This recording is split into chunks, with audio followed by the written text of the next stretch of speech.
Hello again, all you lovable off-road nuts and bolters.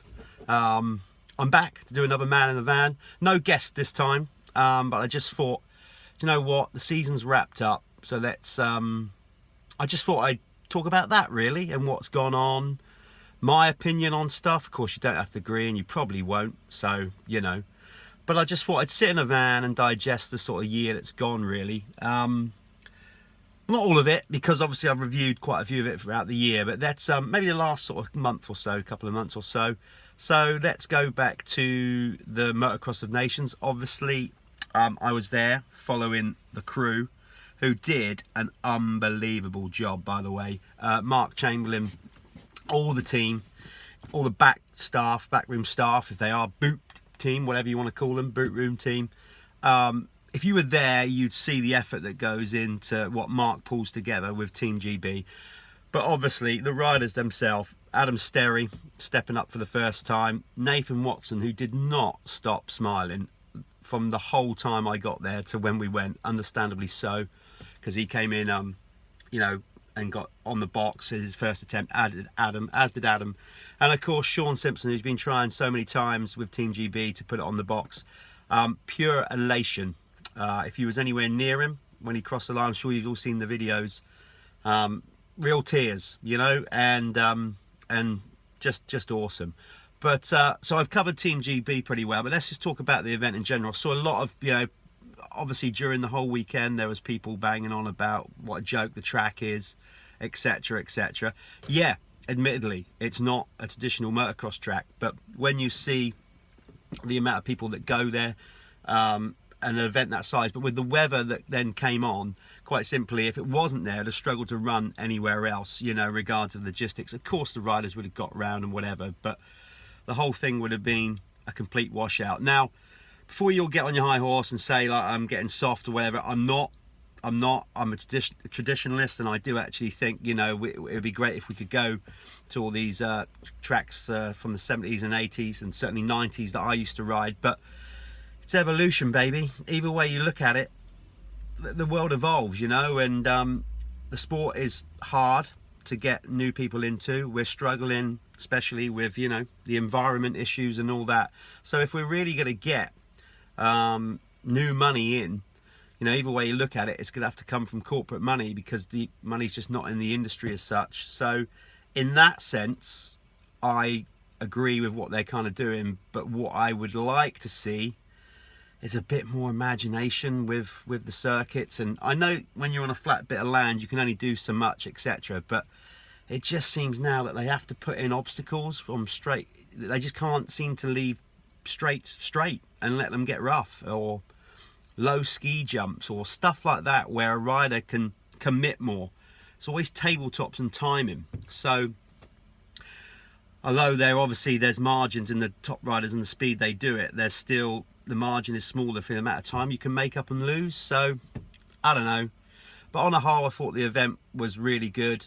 And if we hadn't been at Aston, like I said, we'd have been wallowing around, we being the fans and whatever, you know. And as I said, for most of us that's okay, but if we're going to raise the profile of the sport and just get more and more people interested, it's a sort of tough one really. It's a difficult line to call, in it. So I don't know, I'm sure you'll have your opinions on it, and we'll open this whole thing of debate up again, and it will go on and rumble on for ages. But you know, when it comes to the Motocross Nations, there's so many people there. So yeah, it was good. It was good. It was just the weather was really bad. Obviously Ernée next year is going to be amazing. Now that is a traditional old track.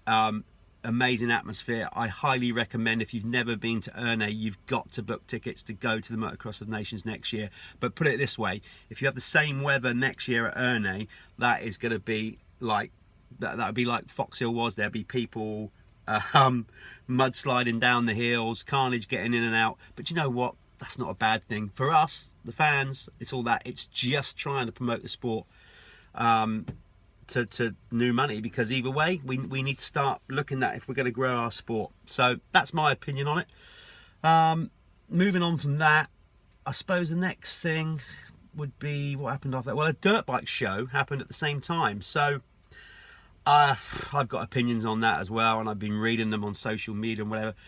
You know, they moved to a new venue. I wasn't there, obviously. I was at Assen, but I have reports from enough people that were there that I don't know. The show, it's suffering. I'm sure they did a good job, but they seriously need to look at moving that show forward to keep more in line with when all the stuff comes out, all the kit, the clothing. Bikes are getting out earlier and earlier each year. I think we're going to actually have a leap year soon, where like next year we'll probably be getting the 2022 models. It's getting crazy. So I just think if that was to be done earlier, you know, at the end of summer school holidays as well, you know, all the kids are off school. Just I think it's doable, and I think a lot of the industry would go for that. Either that, or you tag it on to a huge event, maybe the last British Championship round, or Weston or so. I don't know, but either way, something needs to change for that to carry on, I reckon, and be a success at least. So yeah, so let's look at that. Weston, I just mentioned Weston. That was obviously huge. The Ronnie Mack factor. Gareth obviously paid him to come along. I'm sure he just didn't turn up on his own free will. It was brilliant, you know. He was there, a lot of hype, particularly with the young kids and all that. And to be fair, Mac Attack did a great job with all that. Obviously, then I saw all this crap afterwards about, oh, he didn't ride the track and we didn't see him on track. I mean, come on, did you seriously? Well, obviously you did, that he was going to ride. Seriously thought he was going to ride, but it was a big ask. Saying that he ripped off his radiator hose or lost water or something, I'm hearing, but you know, it's all a bit of hype in it. So it's clearly worked. Record crowds. I think the weather made a big difference. Again, I always go to Weston and think, God, you know, it's really good, but if the weather turns, it's grim standing out there for 3 hours watching bikes. As entertaining as it is, I'm always a sucker for those first 10 minutes, 15 minutes, and then after that, you know, maybe it's you've got to be a purist to stand out there, but when the weather's good, it makes it better. So that was really cool to see that many people coming out to see. You know, it's not motocross, but obviously it's off-road bikes and enduro, and it all comes into the same bracket. So maybe with new people coming out to watch, they might want to get started. You know, it's the same with the Arenacross that's coming up. You can say what you want about that, and I know I'm involved. But either way, in January and February, when there's not much going on, that does a great job in promoting our sport, because you just might get one or two kids coming along to that. Sorry, I just did a V sign, didn't I? Not intentionally. We'll probably use that bit as the snapshot. Yeah, and so that helps promote the sport as well. And even if it's just a few kids that end up riding from that. In fact, I know that happens because 2 years ago, I had a kid come rushing down at the end of a show to tell me that he came the year before and then since then had bought a bike and started riding. So it just goes to show that that works. So hopefully the Arenacross tour will go really well again. I know Matt's got some new plans with promotion and stuff like that. So new colorways as well. And all that, new logo. So let's see how that goes. So that's really cool. What else have we got? British Championship. So you've all just heard the news that that the Maxis are pulling out of the British Championship as a title sponsor after, what is it, 13, 14 years. In fact, so many people just call it the Maxis, so that's going to be weird, getting used to that. It's like when you have a turn of the year and you're still writing last year's date, that kind of thing. Take a little while to get used to not calling it the Maxis, but I don't know who the new sponsor is going to be, if of course they find one, which I'm sure they will. Again, we could be negative about that, but I like to have my glass half full. I'm sure many others do. So this could be the start of something new, and to be honest, it's needed, because you know, the British Championship the last 4 or 5 years, I don't care what anybody says, and you can, you know, package it how you want, it's definitely not been as strong as it's been in the past. So something needs to change. A lot of politics involved with that, of course, but hopefully, you know, we get one series promoter. That would be a help, I think, rather than going through all the clubs and having different people doing it. So you get a bit of continuity. And let's just see what happens. And like I said, hopefully they're really, if their new sponsors come in, they'll look at it and sort of go, well, okay, this worked, this was working, this wasn't, and fresh ideas, fresh people. it's long overdue. So I really hope that that is a positive step. And you know, personally, obviously, big thanks to Maxxis for sponsoring the series for so long, because I think even I rode in when it was Maxxis as well. So it just goes to show how long, or raced in the British Championship. It just goes to show how long they've been supporting the series. So yeah, let's see what happens there, but let's not be too negative on it just yet. What else have we got? The other news. Oh yeah, obviously British Championship, British GP back on the calendar. And to be fair, I think a fair percentage of us thought it would always happen anyway. So that's great. Obviously, again, we got a load of people being negative about it, saying time of the year and whatever. And some of these people are the ones that said we're kicked off and we weren't having it. So, you know you are. So just embrace it. You know, yes, it's not an ideal time of the year in regards of UK weather, but Steve has got kahunas the size of melons, and he's putting them on the line again to run a GP at that time of the year. You know, we lucked out with the weather last year. Hopefully we'll do it again, but this time it's the first GP of the year, so fingers crossed nobody will get injured, or the key players won't get injured in the off season, and of course it'll be our first glimpse to see them all. So it's definitely worth getting down there and supporting the cause. As I said, you know, Steve has taken it on, should be commended for that. And let's just go there and you know, and try and really get behind the fact that we got a British GP, and show Youthstream that we are a massive motocross nation, you know. So I'm certainly going to be there. I'll probably be there on the mic, I guess. I don't know. That's not confirmed, but I've done it the last couple of times with Roger and Paul, and it's of course a lot of fun. So I want to see as many of you there as possible. We got that coming up. Just trying to think. Obviously, my brain works slowly, especially when I've only had one cup of coffee at this point. What else? Oh, let's just talk about some riders. Tommy, of course. Tommy Searle has gone on to the Bill-based Honda racing team, and to be fair, he looks really good on the bike straight away. I think it's a big thing for Tommy. I was obviously involved in some of the negotiations early doors between him and Kawasaki, but ultimately, you know, we just couldn't get that over the line. So and Tommy had a great offer on the table at that point from Dave Thorpe and the Honda team, so good on him. You know, he has had an amazing career, illustrious career.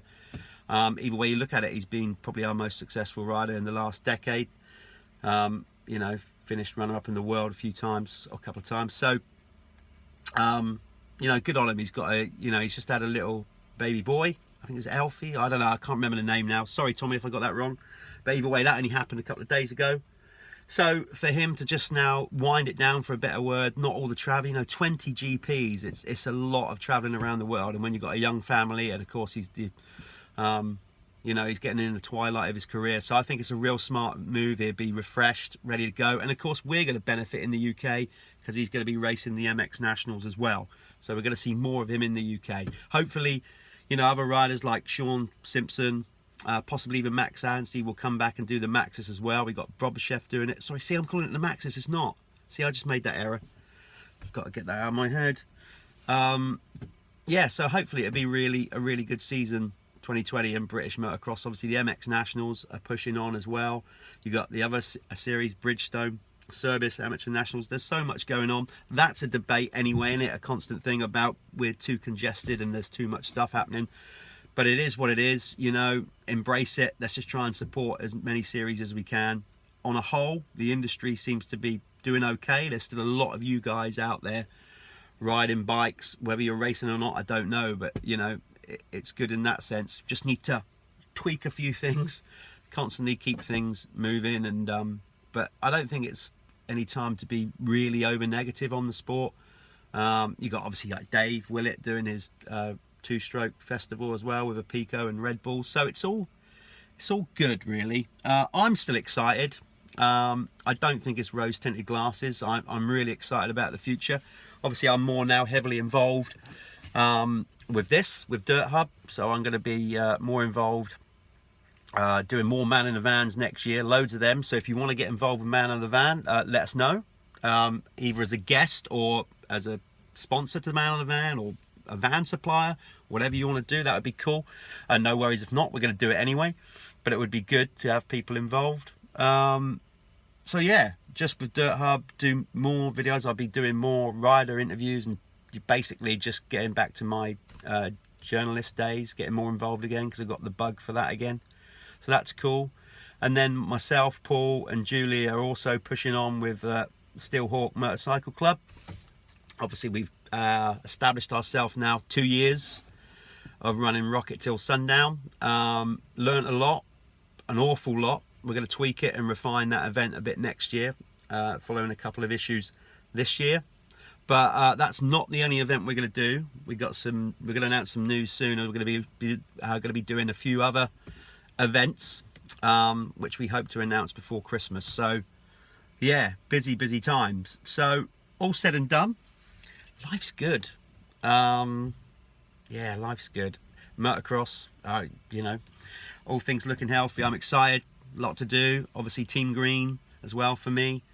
A new program going with that. We're just concentrating now on the 250s and a free rider team of Lewis Hall, Ryan Winnie, Cullen Scott. So that's going to keep me busy, along with all the commentary at the MX Nationals and the Arenacross. So yeah, and Dirt Hub as well, and Steelhawk. So yeah, I'm busy. I really hope you lot stay busy and basically still keep on rocking in a free world while it's free. There you go. I've managed to get through 16 minutes without talking too much politics or Brexit. Oh, just gone and done it. Anyway, that's that. Let's see what happens with all that crap. And yeah, let's just keep focusing on motocross. So that's it really. That's my kind of wrap up on the last few months and the year. I'm going to be doing a man in the van soon. I'm going to be off to Belgium in about 2 or 3 weeks, where I'm hoping to catch up with a few top riders over there. So that's when I'll probably be back next. I don't know who will be sat in this van with me, but hopefully a few riders of note. And that'll be it. If not that, I shall see everybody hopefully soon at the Arenacross, maybe in the new year. But that's it. I'll catch up with you in a few weeks. Basically, I'm out of here because I've got to go and what have I got to do? Jot down a load of frame numbers now and get bikes insured. Right, that's it. That's me. See you later, everybody. I'm going for a well-earned, strong second cup of coffee. Right, I'm out of here. See you soon.